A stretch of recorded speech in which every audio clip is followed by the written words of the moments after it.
नमस्कार दोस्तों, स्वागत है आपका अपने YouTube चैनल वीर द्विवेदी एजुकेशन हब पर। सभी को गुड मॉर्निंग, वंदे मातरम, सुप्रभात। तो उम्मीद करता हूं कि आप बेहतर होंगे, आपका परिवार पूर्ण रूप से स्वस्थ मस्त होगा डियर।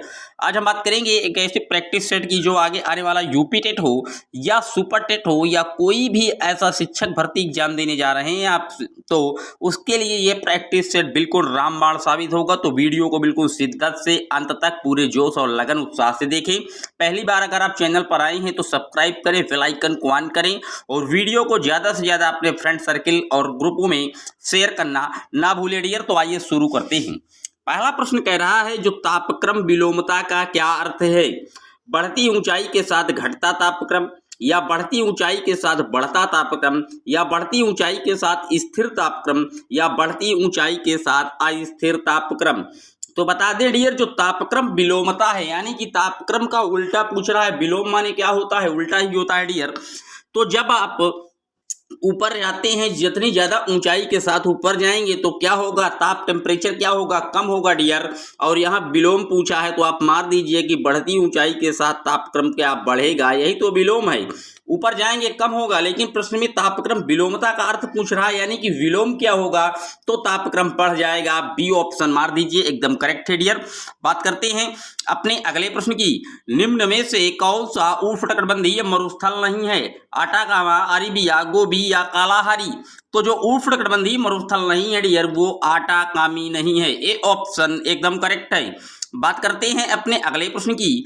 ऑस्ट्रेलिया की राजधानी क्या है? सिडनी, कैनबरा, मेलबर्न या ब्रिस्बेन। तो बता दें डियर, जो ऑस्ट्रेलिया की राजधानी है वो है कैनबरा। बी ऑप्शन एकदम करेक्ट है। ये सिडनी जो आप देख रहेंगे ऑस्ट्रेलिया का एक बहुत बड़ा शहर है डियर।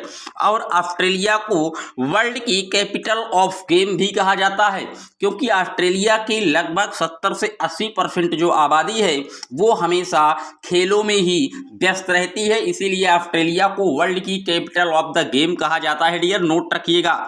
बात करते हैं अपने अगले प्रश्न की। कितने महासागर भारतीय मुख्य भूमि को छूते हैं?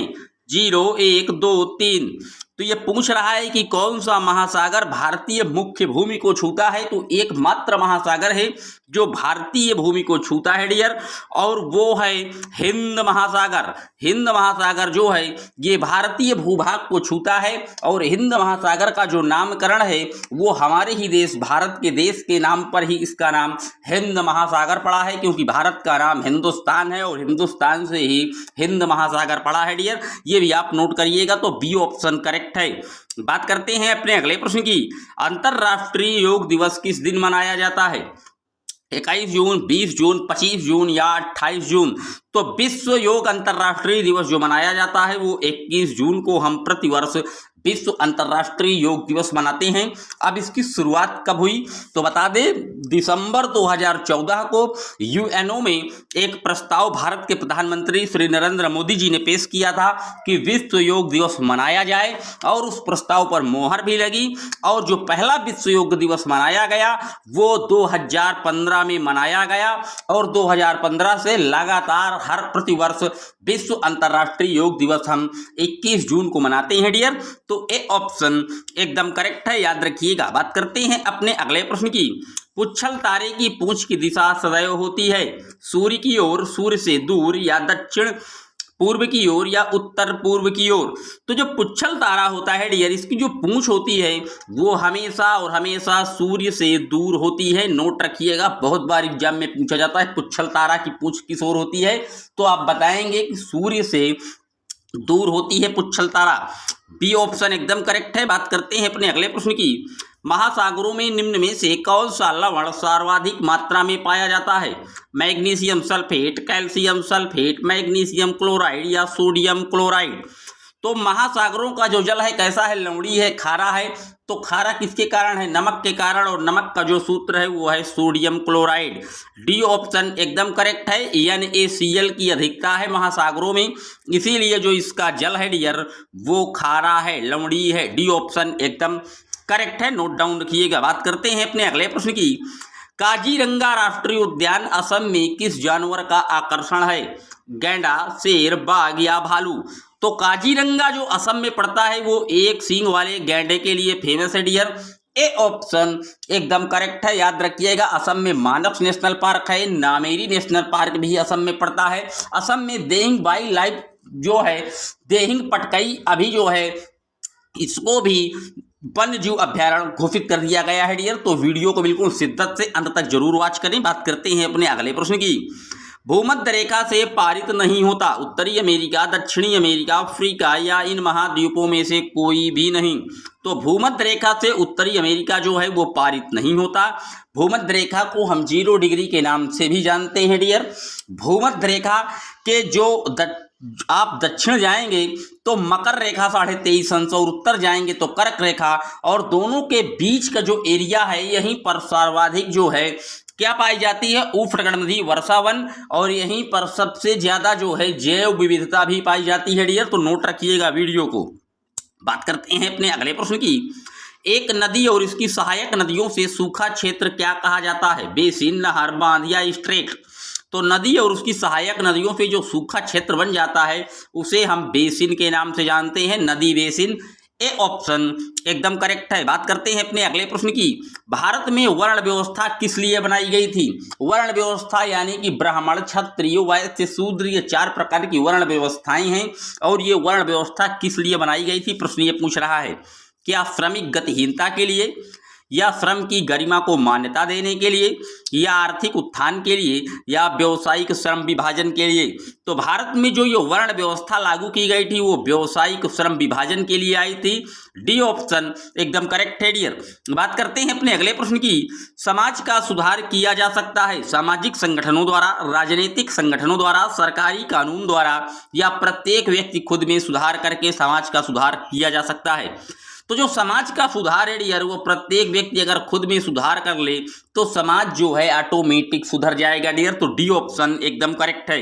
बात करते हैं अपने अगले प्रश्न की। स्वामी विवेकानंद ने एक धार्मिक सुधार संघ की स्थापना की जिसे ब्रह्म समाज के नाम से जाना जाता है। दूसरा कह रहा है ब्रह्म समाज मद्रास में स्थापित किया गया। निम्नलिखित कथनों पर विचार कीजिए कि केवल एक सही है, केवल 2 सही है, कि दोनों सही हैं या दोनों गलत हैं।